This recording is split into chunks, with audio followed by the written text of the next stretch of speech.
আজ আমাকে কথা বলতেই হবে ইনশাআল্লাহ, কারণ আগামীতে আবার আপনাদের সাথে দেখা হবে কিনা আমি জানি না।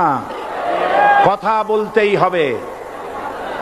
বসেন, কেউ দাঁড়িয়ে থাকবেন না।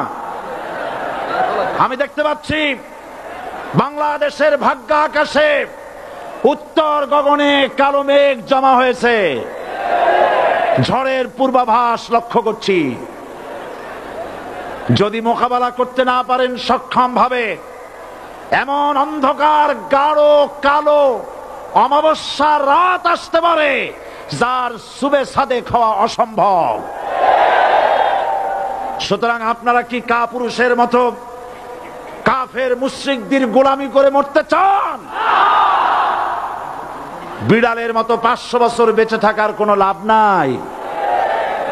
সিংহের মতো 1 ঘন্টা বাঁচতে চাই।